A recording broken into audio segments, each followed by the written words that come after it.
जय श्री कृष्ण, जय श्री राधे, जय भगवत गीते, जय गुरुदेव।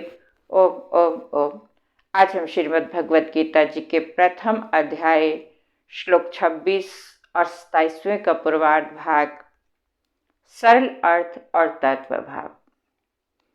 इसके पूर्व श्लोक में अर्जुन के कहने पर भगवान कृष्ण ने अर्जुन के रथ को दोनों सेनाओं के बीच में खड़ा कर दिया, स्थापित कर दिया, और विशेष रूप से आचार्य द्रोण और भीष्म पितामह आदि के सामने। और अर्जुन से इस प्रकार से कहा, हे अर्जुन, इन कौरवों को जो युद्ध के लिए खड़े हैं, इनको अच्छी तरह देख लो। तत्र पश्यति स्थान पार्थ पितरनत पितामहान आचार्यान मातुलान भ्रातॄन् पुत्रान् पौत्रान् सखीन् तथा ससुरान् सुहृदय चैव सैनो उभय अपि। जैसे ही भगवान ने दोनों सेनाओं के बीच में रथ को स्थापित किया, तो अर्जुन ने वहां पर उस युद्ध भूमि में अपने पिता के भाई चाचा ताऊओं को देखा और भीष्म पितामह सोमदत्त आदि चाचा ताऊओं को देखा। आचार्य द्रोण, आचार्य कृपाचार्य आदि गुरुओं को भी उन्होंने उस सेना के बीच में खड़े हुए देखा। पुरजित, कुंती, भोज आदि मामा आदि को देखा और अपने ही चाचा ताऊओं के बेटे भाइयों को देखा। अभिमन्यु, घटोत्कच आदि पुत्रों को देखा। अपने जो रिश्ते में पौत्र लगते थे उनको देखा और अनेका अनेक साथ में बड़े हुए खेले हुए सखाओं को देखा। इसके अतिरिक्त अर्जुन ने उस युद्ध भूमि के अंदर द्रौपद आदि अपने ससुर को भी देखा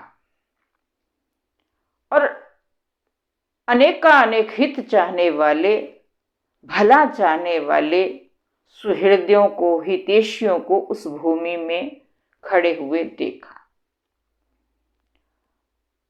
अब अर्जुन ने जब युद्ध भूमि में चारों ओर अपने ही सगे संबंधियों को खड़े हुए देखा, उस समय अपने ही सारे संबंधियों को देखकर अर्जुन के मन में एक अपनत्व का, आत्मीयता का भाव जागृत हो गया कि ये युद्ध भूमि के अंदर चारों ओर मेरे अपने ही सगे संबंधी रिश्तेदार खड़े हैं। और जब अपने ही संबंधी रिश्तेदारों को देखा तो स्वाभाविक था कि अर्जुन के मन में उनके प्रति राग उत्पन्न हो गया और स्वाभाविक भी था। और यही राग आगे मोह का रूप लेता है और इतने संबंधियों का अहित देखकर, युद्ध भूमि में सोचकर अर्जुन के मन में जब राग जागा, तो अर्जुन की दृष्टि के आगे एक मोह रूपी आवरण छा गया। इस मोह रूपी आवरण में अर्जुन दूर खड़े हुए अपने रिश्ते संबंधियों को तो देख रहा है, लेकिन बिल्कुल अपने पास बैठे अपने रथ के सारथी बने हुए भगवान कृष्ण को नहीं देख पाया। तो यहां एक बहुत बड़ी जीव के लिए चेतावनी भी है कि जीव जब अत्यधिक राग में, मोह में होता है, तो उसकी दृष्टि धुंधली हो जाती है, अर्थात मोह, लोभ, कोई ना कोई आवरण उसकी दृष्टि के आगे छा जाता है।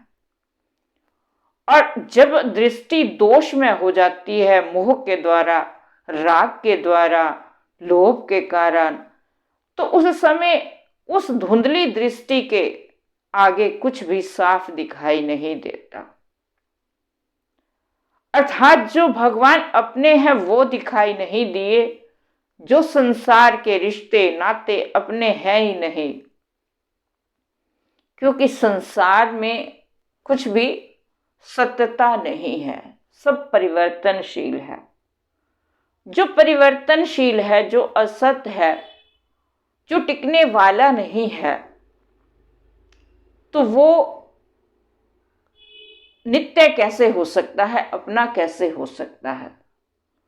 तो अर्जुन के साथ भी यही हुआ, अपनापन, अपने रिश्ते उसे दिखाई दिए, लेकिन पास में खड़े हुए, रथ के सारथी बने हुए ईश्वरीय सत्ता, भगवान से उनकी दृष्टि हट गई, उनसे दूर चली गई, वो उन्हें नहीं दिखे।